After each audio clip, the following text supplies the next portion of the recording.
శ్రీ గురుభ్యో నమః.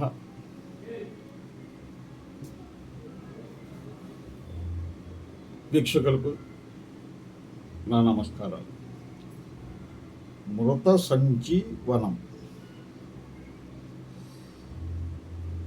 మృత సంజీవనం. ఒకనాడు ధృతరాష్ట్రుని ఆశ్రమంలో చుక్కలతో నిండిన ఆకాశంలో విరజలతో, పచ్చని చెట్లతోనూ, కొబ్బరి చెట్లతోనూ, అహో ఆ తపోభూమి అంతటా బారులు తీర్చి కూర్చున్న జనసందోహం. అక్కడక్కడ తెల్లగా ఆకాశంలోని చుక్కల్లా కలకల్లాడుతున్నారు. అది మహాభారత సంగ్రామం జరిగిన తర్వాత 15 సంవత్సరాల అనంతరం. అప్పుడు తపోవనంలో ఉండి ఆశ్రమవాసం చేస్తున్న ధృతరాష్ట్రుని చూసి రావాలని అస్థిని నుంచి ధర్మరాజుతో సహా బయలుదేరి వచ్చిన 50 మంది బంధువులతో ఆనాడు ఆశ్రమ భూమి ఎంతో కలకల్లాడుతూ ఉంది. ధర్మరాజు, భీముడు, అర్జునుడు, నకుల సహదేవులు, వారి వారి భార్యలతో సహా అంతా కూడా సపరివారంగా బయలుదేరి వచ్చారు. పచ్చటి అరటి చెట్లతోనూ, పండ్ల చెట్లతోనూ చూడముచ్చటగా నవనవలాడుతోంది ఆ అడవి ప్రాంతం అంతా. ధర్మరాజు దూరాన్నే రథం దిగాడు. ఆయన తర్వాత అందరూ తమ తమ వాహనాలు దిగి పాదచారులే, అంటే నడుచుకుంటూ అన్నమాట, ధృతరాష్ట్రుని ఆశ్రమంలో ప్రవేశించారు. వారి వెనకనే వచ్చిన పల్లకీలు, ఎడ్ల బండ్లలోనూ వచ్చిన రాణులు, అంతఃపుర స్త్రీలు దిగి వరుసగా ఆశ్రమంలోకి ప్రవేశించారు. వారితో పాటు వచ్చిన పరిచారకులు మోసుకొచ్చిన కావిళ్లతోనూ, వారు వేసిన గుడారాలతోనూ, వారి వెంట నడిచి వచ్చిన పౌరులతోనూ ఆనాడు ఆ ధృతరాష్ట్రాశ్రమ ప్రదేశమంతా కూడా కిలకిలా రావాలాడుతూ. ముందుగా దౌమ్య పురోహితుడు ఆయనను అనుసరించి వెంటనే కృపాచార్యుడు, అనంతరము ధర్మరాజు, ద్రౌపది ప్రవేశించారు. చిత్రమైన రంగురంగుల పతాకాలతోనూ, ఆశ్రమ భూమి వెలవల గాలికి ఎగిరే రంగురంగుల సిల్క్ వస్త్రాలతోనూ, విచిత్రమైన ఇంత అందంతో తొణికేసులాడుతూ ఆశ్రమ భూమి ఆనాడు అల్లంత దూరంలో ఆగి నల్ల తోకలు కలిగిన 10 తెల్లటి గుర్రాలు పూంచిన బంగారు రథం ధర్మరాజు దిగిన ప్రదేశంలోని దూరంగా నిలిచి ఉంది. ధర్మరాజు వెంట ముత్యాల కుచ్చిళ్ళు వేళ్లాడుతున్న తెల్లటి ఛత్రం పట్టుకుని మంత్రులు, సామంతులు నడుస్తున్నారు. ద్రౌపది వెంటనున్న అంతఃపుర స్త్రీలందరూ ప్రవేశించి వారి వారి స్థానాలలో సుఖాసీనులై కూర్చున్నారు. ధృతరాష్ట్రుడు అప్పుడే పవిత్రమైన గంగానదిలో స్నానం ఆచరించి తడి బట్టలతో, చేతితో కడవ నిండా నీళ్లు మోసుకుంటూ నడిచి వస్తున్నాడు.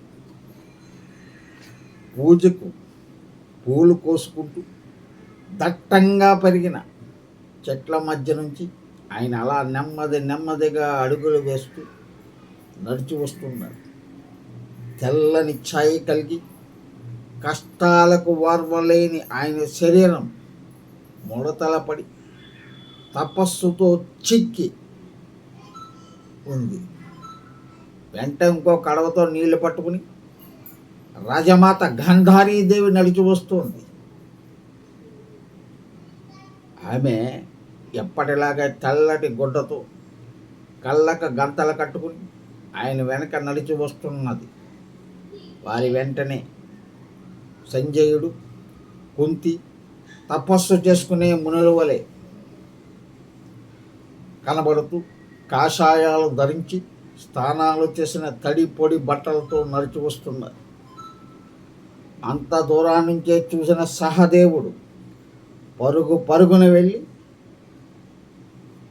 మాతృశ్రీ కుంతీదేవి పాదాల మీద పడి కన్నీళ్లు పొంగి రాగా సొమ్మసిల్లి దుఃఖించాడు.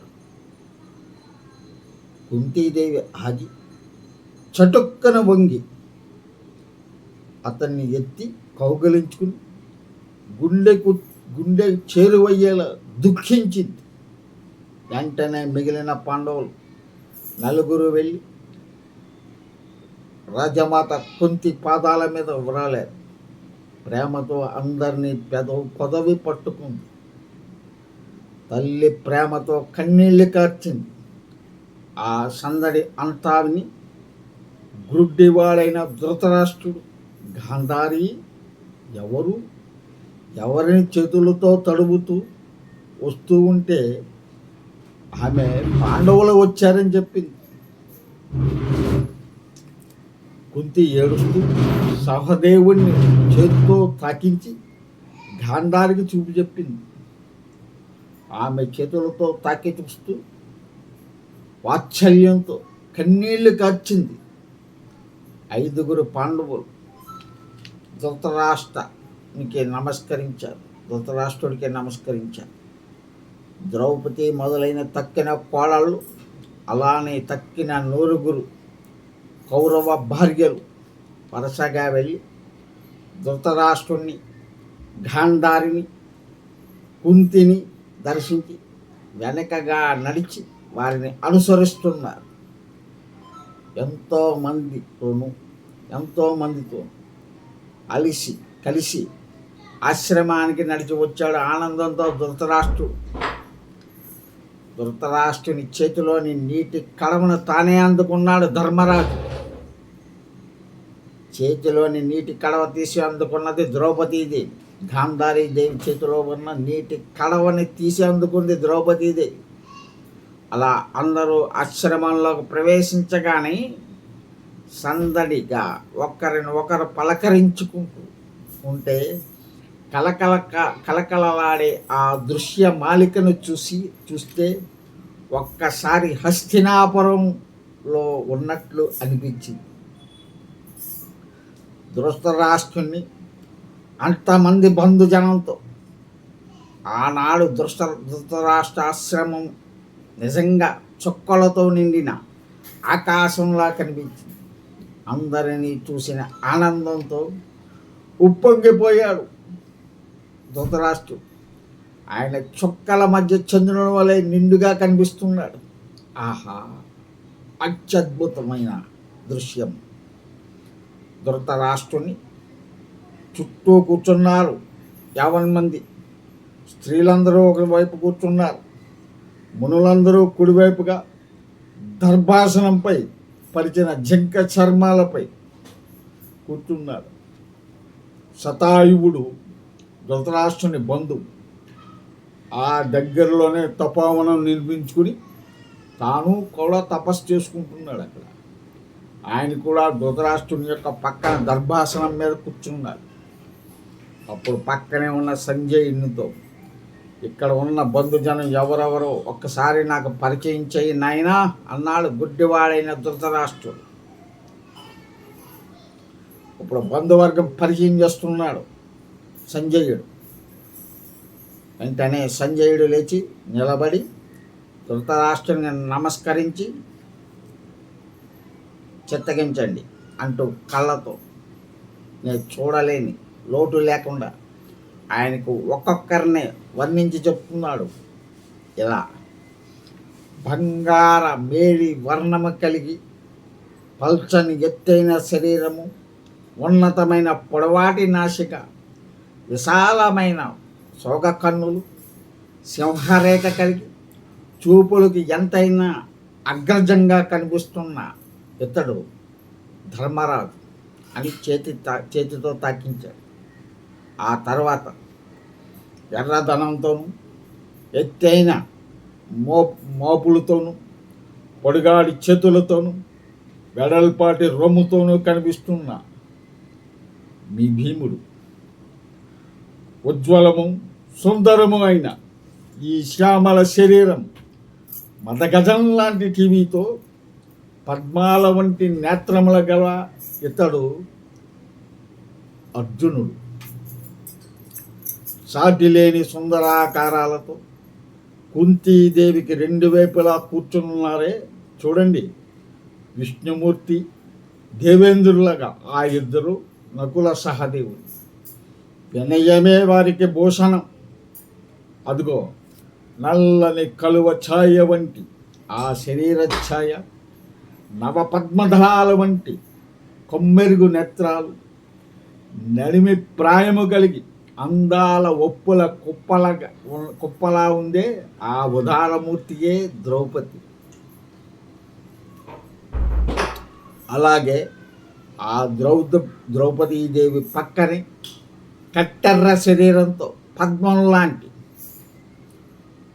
మొహంతోను, సూర్యుని మహిమ ఉజ్వలమైన ఆకారము ధరించిందా అన్నట్లు లత వంటి దేహం కల ఈమెయే శ్రీకృష్ణుని చెల్లెలు సుభద్ర, అర్జునుని ఎల్లాలు. ద్రౌపది సుభద్రలు పక్కగా కూర్చుని బంగారం వికసించిన ఇప్ప పువ్వు రంగు శరీరం కలిగిన ఈ ఆడబడుచులు ఇద్దరు చిత్రంగత ఉలూచి అర్జునుని భార్యలు. ఇదిగో నవపద్మం లాంటి ఛాయ కలిగిన శరీరంతోనూ ఆ బెదిరిన లేడి కళ్ళ వంటి సోగ కళ్ళతోనూ ఆగుచున్నదే ఆమె భీముని భార్య కమలపాలిక. ఈమె హిడింబ్య. కొత్త సంపెంగ పువ్వు వంటి తెలుపు ఛాయ శరీరంతోనూ కమలం వంటి మొహంతోనూ కలకలలాడుతున్న ఆమె సహదేవుని భార్య. కొత్త కలవ పువ్వు లాంటి శరీర కాంతితో ఉన్నదే ఆమె నకులుని భార్య.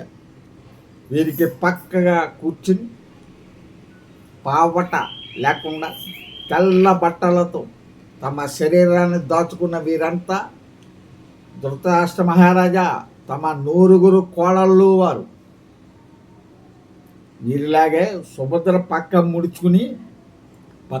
ముడుచుకుని మూల కూర్చున్న ఆమెయే ద్రోణుడు, కర్ణుడు మొదలైన మహావీరులు కలత పెట్టి కళ్ళు మూసిన వీరాగ్రశ్రీ అభిమన్యుని ప్రియ భార్య ఉత్తర.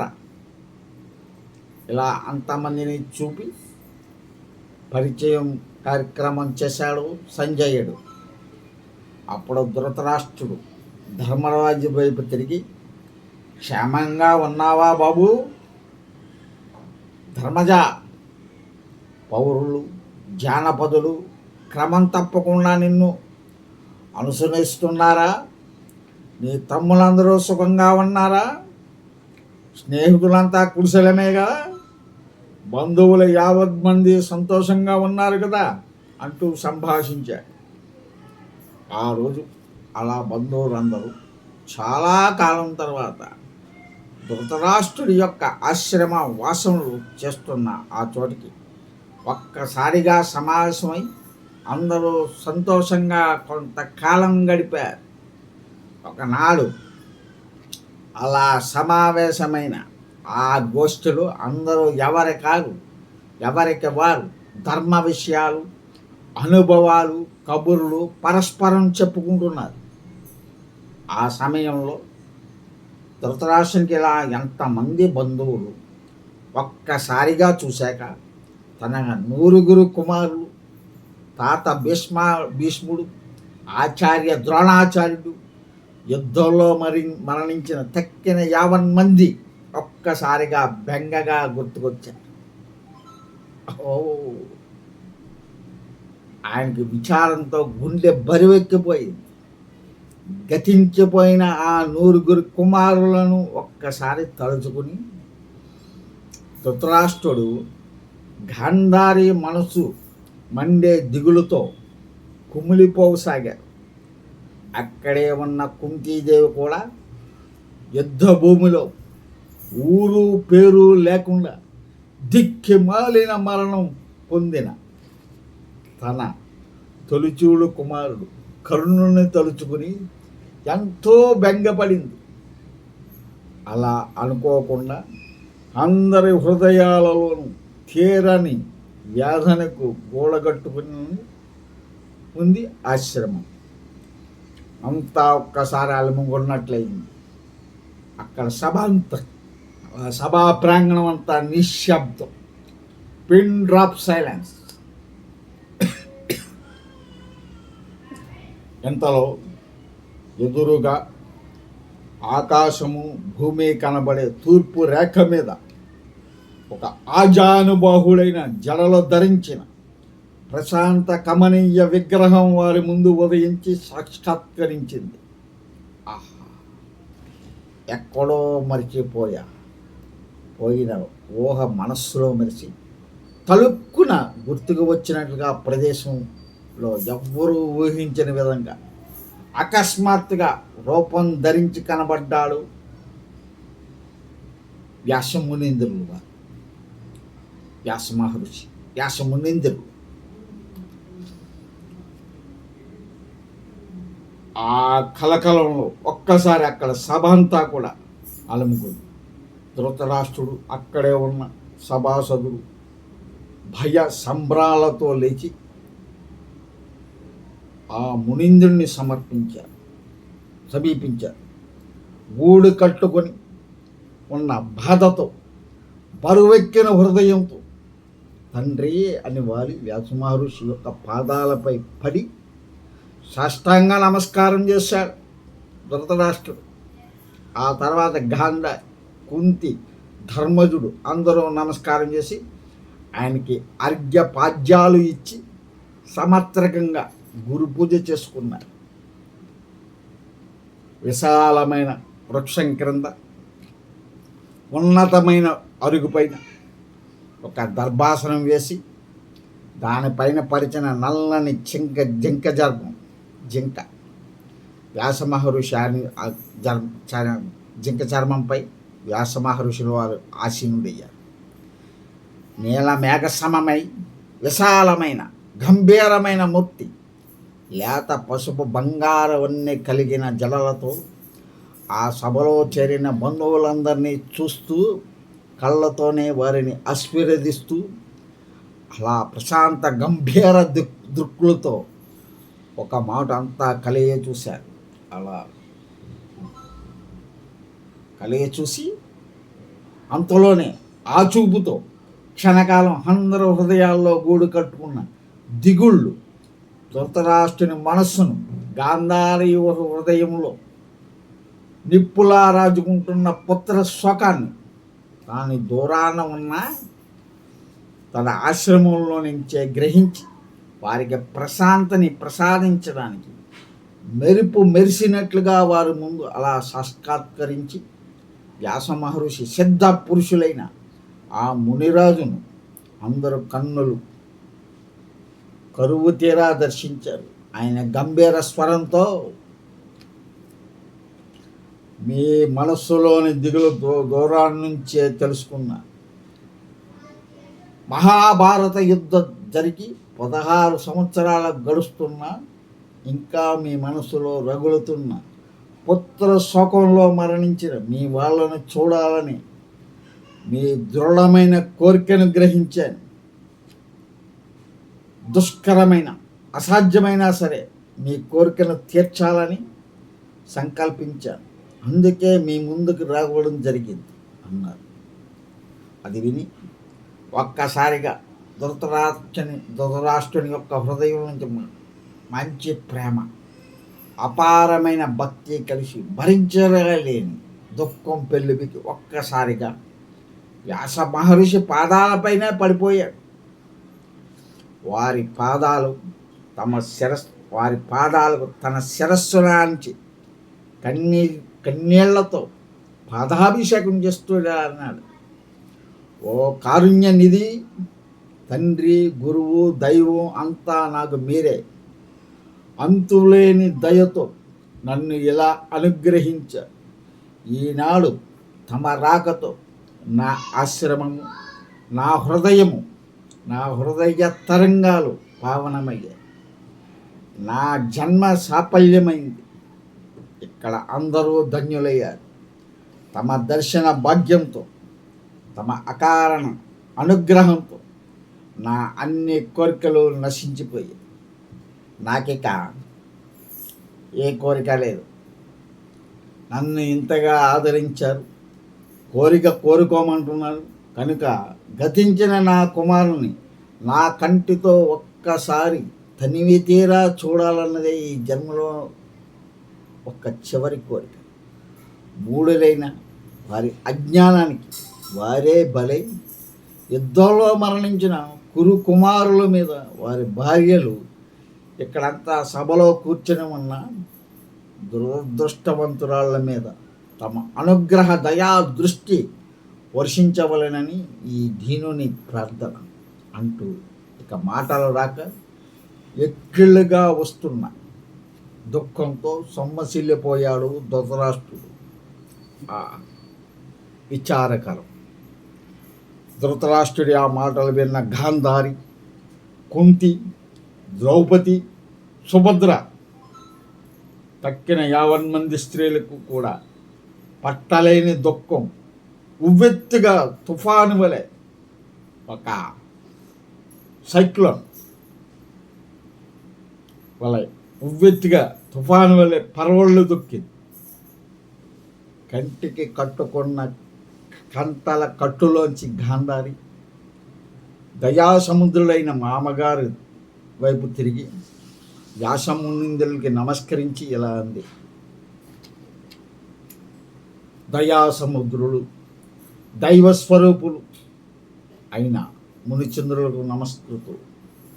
16 ఏళ్లుగా గతించిన నా కుమారులను చూడాలని రోజు నేను, కుంతి, ఇక్కడ ఉన్న 50 మంది కూడా కోరుకుంటున్నాను. లోకాలను తిరిగి సృష్టి చేయగలంతటి తపశ్శక్తి పరాయణులు మీరు. పరలోకంలోని కుమారులను చూపించడం తమకి ఏమంత పెద్ద పని కాదు. లోకం ఆశ్చర్యపోయేలా తమ విచిత్రమైన అనుగ్రహాన్ని, అమోఘ తపశ్శక్తిని ప్రదర్శించి మమ్ము అనుగ్రహించి అంటూ గాంధారి అన్న వెంటనే కుంతీదేవి కూడా మా అమ్మగారికి నమస్కరించి తమ కడుపులో ఉన్న బాధను యావత్తు కూడా వెళ్ళబోసుకుంది. ఆనాడు కర్ణుణ్ణి కన్యగా ఎలా కన్నదో అప్పటి నుంచి జరిగిన కథంతా వ్యాస మహర్షి ముందు వెళ్ళబోసుకుంది కుంతి. నేను చేసింది పాపమో పుణ్యమో తెలియక ఇన్ని సంవత్సరాలుగా నా కడుపులో ఇంత బాధను అణుచుకుని బతుకుతున్నాను. ఇప్పుడు చరమదశలో ఆశ్రమ వృత్తిలో ఉన్న నా మనస్సు విప్పి దైవ సమానులైన మీ ముందు చెప్పాను. నా పాపాలకు తగిన నిష్కృతిని, నా దుఃఖానికి ఉపశాంతిని ప్రసాదించమని ప్రార్థిస్తున్నా. వెంటనే అకస్మాత్తుగా లేచి నుంచున్నారు వ్యాస మహర్షి వారు. ఆకాశంలో వెలిగే నక్షత్రాలు ఆయన వెనకగా అస్తమించిన సూర్యుని సంధ్యాకాంతులలో ప్రకాశిస్తూ ఉంటే దానికి అడ్డంగా పర్వత శిఖరంలా లేచి నిలబడి జడలతో అల్లుకున్న వ్యాసుని శిరస్సు గంభీరమైన మేరు పర్వత శిఖరం వలె ఏదో అనిర్వచనీయమైన అపూర్వమైన శాంతి తరంగాలతో ఒక్కసారిగా వెలిగినట్టయింది. గంభీరమైన ఊరుము లాంటి కంఠంతో ఆయన మాటలు అందరికీ వినిపించేలాగా అందరి హృదయ తరంగాలలోనూ ప్రతిధ్వనించాయి. ఆయన స్వరం వింటున్న వ్యక్తులకు తమ లోపల నుంచి వినిపించినట్లుగా తోచింది. నాయనా కురురాజా, నీ హృదయంలోని బాధ దుఃఖము నా ఆత్మకి తెలిసింది. కుమారుల మరణం వల్ల శోకంతో నీ హృదయం ఉడికిపోతోంది. నీ దుఃఖం పోగొట్టేందుకై ఇక్కడ చేరి ఉన్న నీ బంధువులందరి హృదయాలు ఒక్కసారి ఆనందంలో ములకలు వేసేందుకు మీ అందరికీ నా అనుగ్రహంతో ఒక అద్భుతమైన దృశ్యాన్ని చూపుతా. చనిపోయిన నీ 50 మంది బంధువులు మీ ముందుకు వచ్చి కనిపించి మీతో సరస సల్లాపాలు ఆడేలాగా చేస్తా. భయపడకండి. చిరకాలం ఘోరంగా తపస్సు చేసి ఆర్జించిన అద్భుతమైన నా శక్తి చూడండి అంటూ అతిలోకమైన ఆ దివ్యమూర్తి ఆ మాటలు అంటూ ఉంటే అందరి హృదయాలు ఒక్కసారిగా మెరుపుల తలుక్కుమని పులకరించే వినీలమైన ఆనాటి సాయం సమయంలో ఆకాశం కంటే నీలగా పెరిగిపోతున్న వ్యాస మునిచంద్రుని యొక్క దివ్య ముఖమండలం ఏదో చెప్పరాని అనిర్వచనీయమైన ఒకానొక అలౌకిక తేజస్సుతో వెలిగిపోతుంది. విశాలమైన ఆయన నుదురు మీద బంగారు కాంతులైన పచ్చని పింగళ వర్ణ జటాజూటము పిల్లగాలికి ఎగురుతూ ఉంటే తామర రేకుల్లాంటి అరవిచ్చన కన్ను రెప్పలతోనూ ఉన్న ఆ మహాయోగి నేత్రాలు ఎత్తుగా తామర మొగ్గలు మరిపించేంత సోయగంతో విచ్చిన్నాయి. నిలుచున్న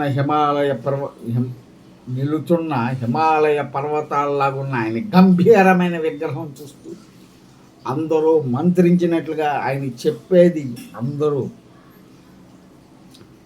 గబగబగా కొట్టుకుంటున్న గుండెలు అణుచుకుంటూ ఆదుర్దాగా వినసాగాయి.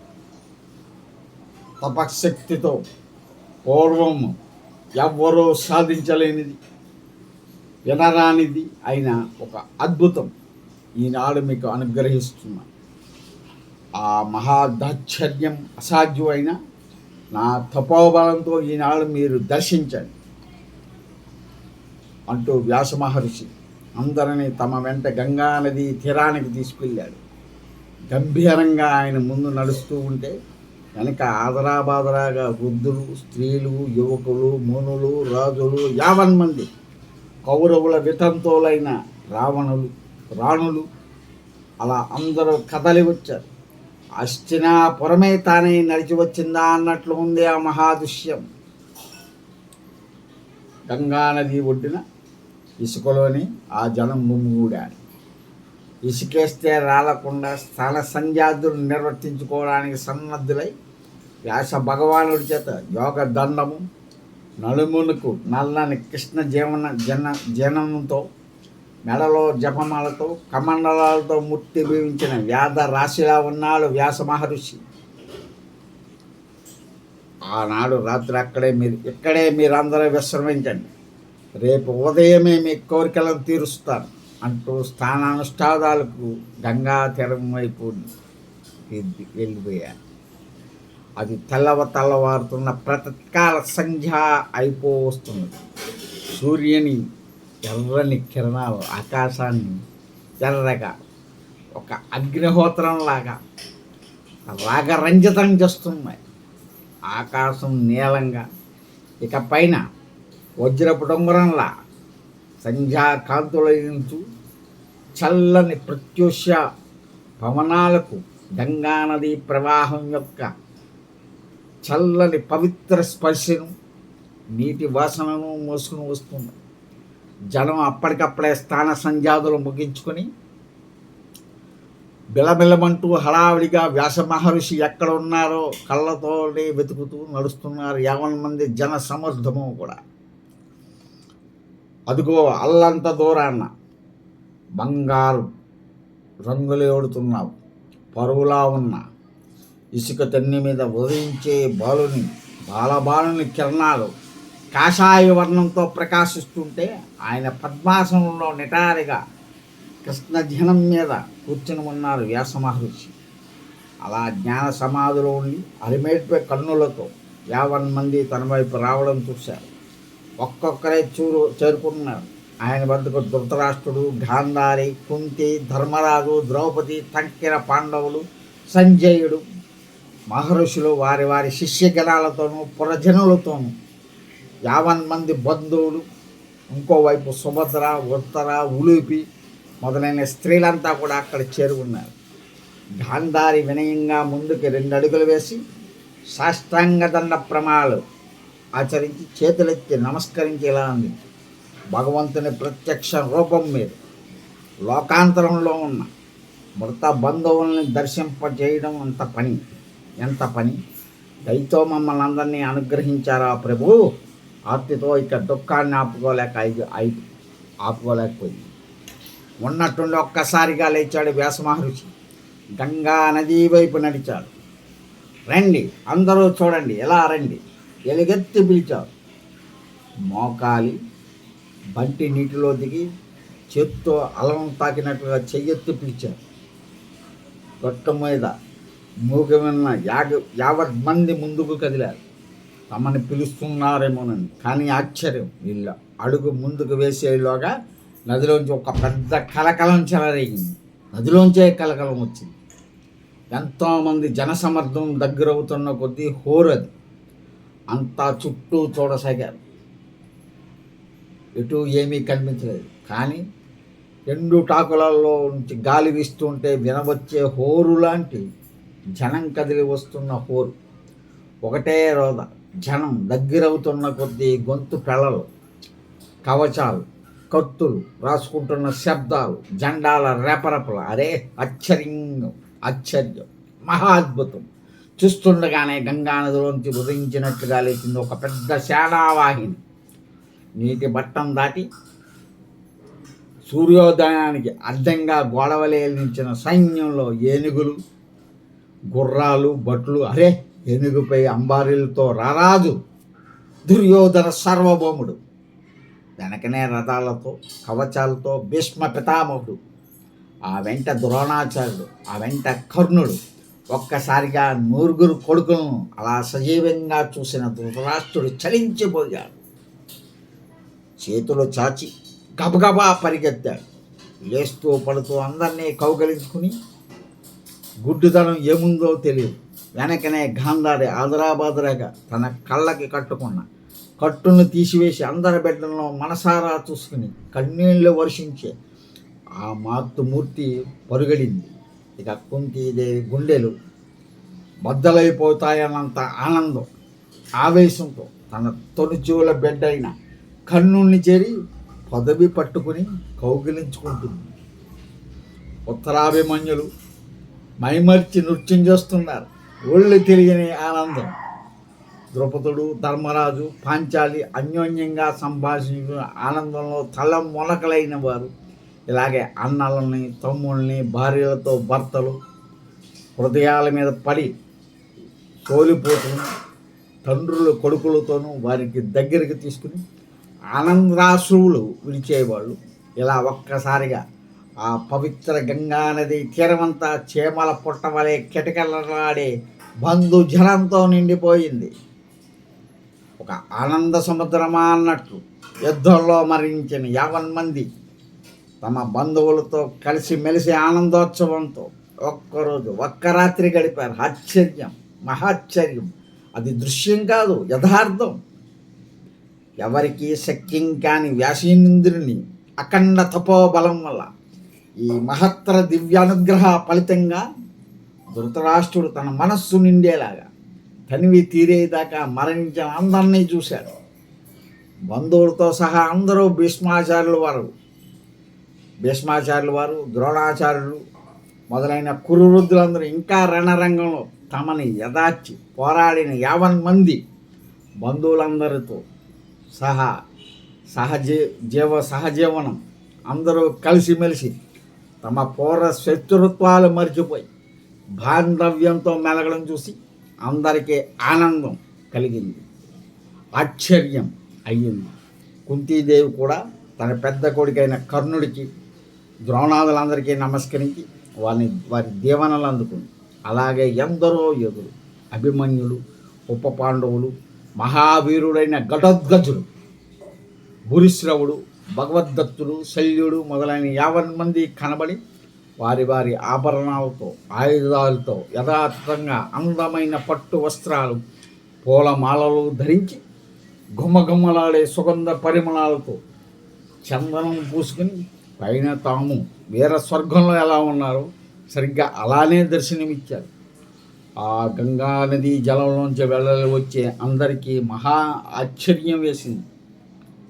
వ్యాస మునీంద్రుని అమోఘ అనుగ్రహ శక్తి, పరమ గురువుగా ఆయన శక్తి అపారం.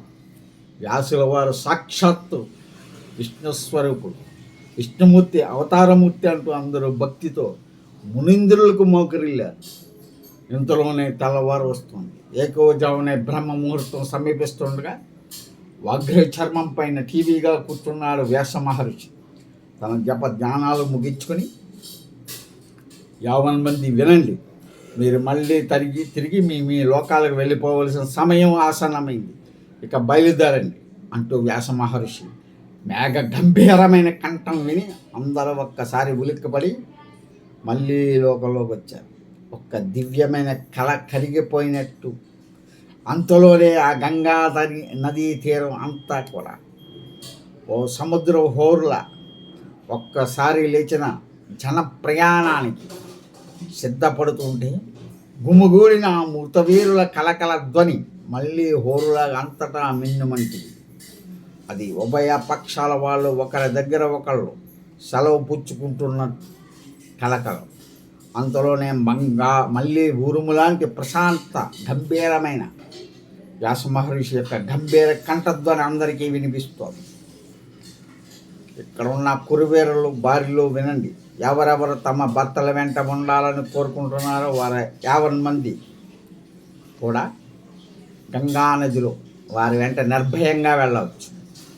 అది విని అందరూ సంబరాశ్చర్యాలతో అక్కడ ఉన్న వీరపత్నులంతా గబగబా లేచి ధృతరాష్ట్రుడు, గాంధారి మొదలైన పెద్దల అనుజ్ఞ పొంది వ్యాస మహర్షి వారికి ప్రణమిల్లి అప్పటికే ప్రయాణమై నడిచిపోతున్న ఆ అమర వీరులతో కలిసి గంగానదిలో ప్రవేశించి చూస్తుండగానే క్షణకాలంలో అందరూ అదృశ్యమైపోయారు. కొద్దిసేపు తర్వాత వారి మృతదేహాలు గంగానది ప్రవాహంలో తేలుతూ గంగా సాగర సంగమం వైపు కొట్టుకుని పోయాయి. ఆశ్చర్యం, మహాపుణ్యాత్ములకు కానీ లభ్యం కాని ఈ పుణ్యం తమ అస్థికలు మరణించిన తర్వాత శ్రద్ధతో గంగలో కలిపే అదృష్టం వీళ్ళ శరీరాలు అనుకోకుండానే అలాగే లభించింది. అలా చూస్తుండగా కనుమరుగైపోయారు 50 మంది. ఇదంతా రెప్పపాడు కనురెప్పకుండా చూస్తూ నిలబడ్డాడు ధృతరాష్ట్రుడు. అలా వెళుతున్న వాళ్ళ ఆనందోత్సవాలు చూస్తూ ఆశ్చర్యపోయి పెళ్ళికి తరలిపోతున్న శోభతో వెలిగిపోతున్న వారందరూ తమ తమ భర్తలతో చట్టాపట్టాలు వేసుకుని వెళ్ళారు. ధృతరాష్ట్రుడు కళ్ళు, వ్యాసుల వారి అనుగ్రహ దృష్టి ఇప్పటికీ ఇంకా ఇదంతా స్పష్టంగానే చూడగలుగుతున్నారు. ఇక్కడ నీవు చూస్తున్న ఈ ఆనందం కంటే వాళ్ళ ఆనందం ఎన్నో రెట్లు ఎక్కువ. సంతోషంతో పైలోకాలకు పోయి ఎంతో ఆనందిస్తున్నారు నీ కుమారులు. ఇంకా యుద్ధంలో వారితో వీర స్వర్గం అలంకరించిన 50 మంది వీరులు. ఎప్పుడైనా తీరిందా నీ అనుమానం? పోయిందా నీ మనస్సులో గూడు కట్టుకున్న శోకం? ఊరికే విచారిస్తూ కూర్చుని నీ అమూల్యమైన జీవిత కాలాన్ని ఇలా వ్యర్థం చేసుకో. లే ఇక నీవు యోగ మార్గాన్ని అనుసంధించు. నీ మనసును బయట వస్తువులపై మీద వెళ్లకుండా నిరోధించే తాబేలు తన కాళ్ళను లోపలకు ముడుచుకున్నట్లుగా నీ ఇంద్రియాలను మనసును అంతర్ముఖం చేసి మనసులో ఇంద్రియాల ద్వారా బయటికి ప్రవహించకుండా త్రిప్పి పరమాత్మ యందు లగ్నం చేసి నిశ్చలంగా ధ్యానించు. ఆత్మను దర్శించు, నీకు మేలు కలుగుతుంది. ఇంకొక మాట, ధర్మరాజు నెల రోజులుగా ఇక్కడ నీ వద్దనే ఉంటున్నాడు. తన తమ్ములతో భార్య సమేతంగా భక్తితో నీ సేవలు చేస్తూ అతని వెంటనే నీవు అస్తమికి పంపించు. రాజకార్యాలు ఆగిపోరాదు. అతనికి సెలవు ఇచ్చి నిండి మనస్సుతో దీవించి పంపు.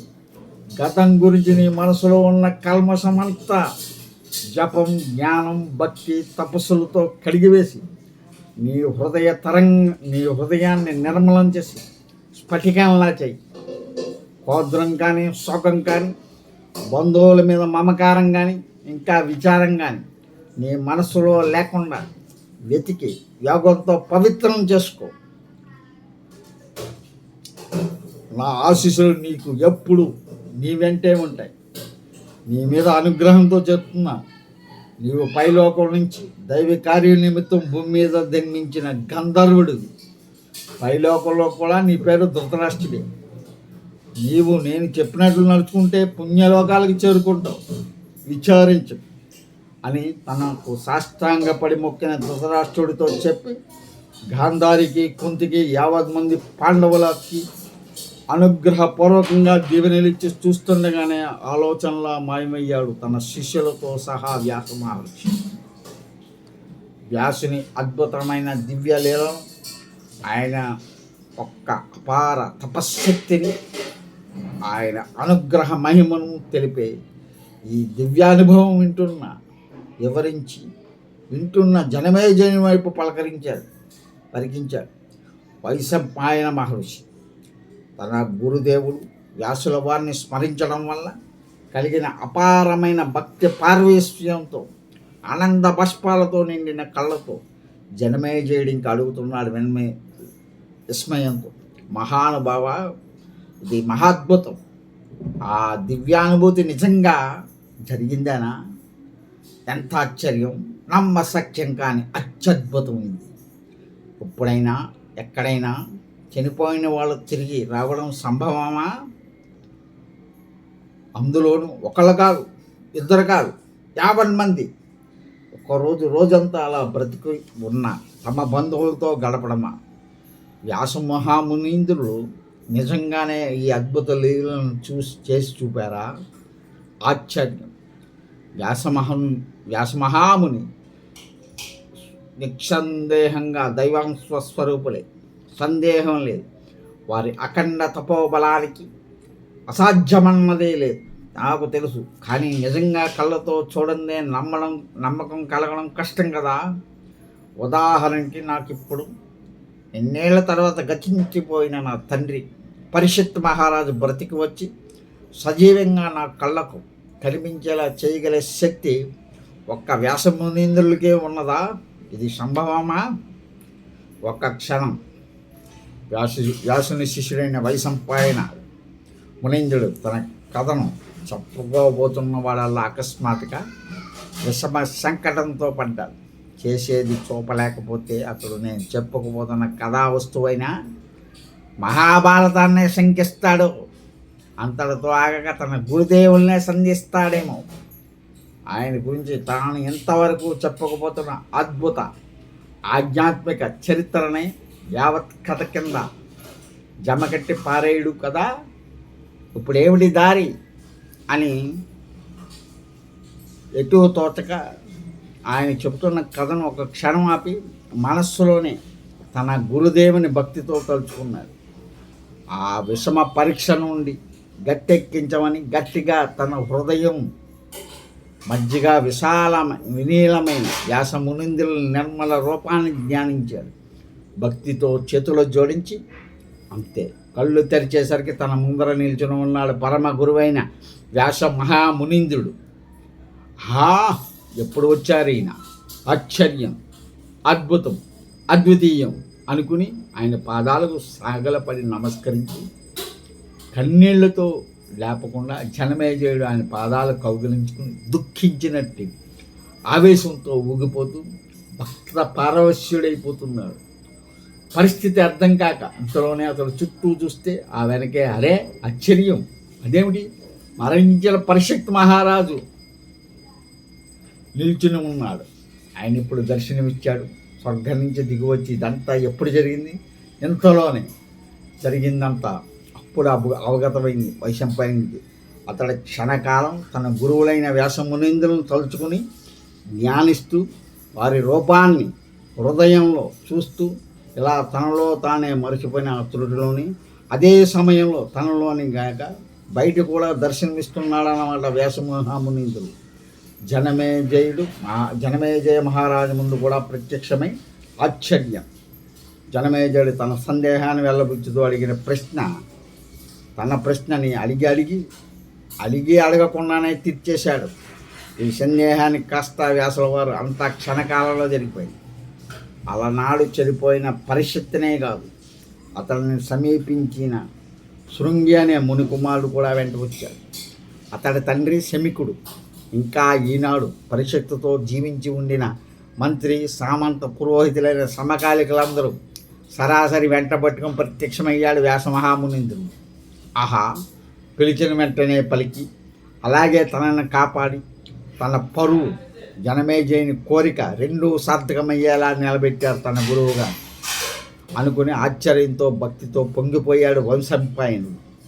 అప్పుడు జరుగుతున్న ఈ సర్పయాగానికి చూడడానికి వచ్చిన అస్తిక మహర్షి లేచి వ్యాసునికి ఆయనతో పాటు ప్రత్యక్షమైన దేవ ఋషులకు వ్యాస శిష్యులందరికీ కూడా అభివందనం చేసి అన్నాడు. పురాణ ఋషి అయిన వ్యాస మహర్షి దైపైన వారు అనంత తపోనిధు, ఇహలోకపు కళ్ళకు కనిపించిన పరలోకం, ఈ రెండింటినీ కూడా తన తపస్సుతో గెలుచుకున్న దివ్య స్వరూపుడు వ్యాసో నారాయణో హరి అని సాగలపడి నమస్కరించాడు జగత్కారుడు. అదని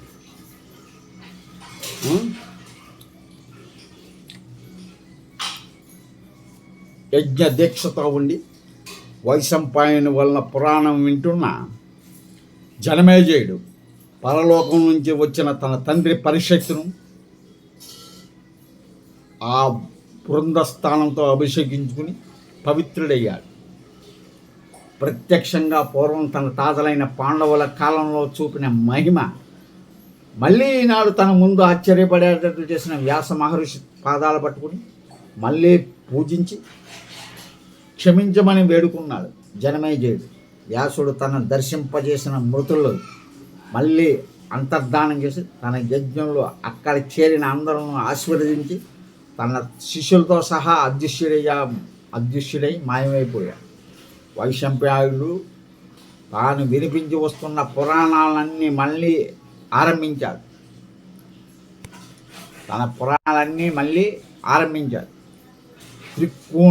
దృక్కోణీకృతమైన భక్తి శ్రద్ధలతో ఉంటున్న జనమేజయుడు ఇలా 2 సార్లు చేసి చూపెట్టాడు వేదవ్యాస మహర్షి. మృతులను బ్రతికించి మృత సంజీవనంతో.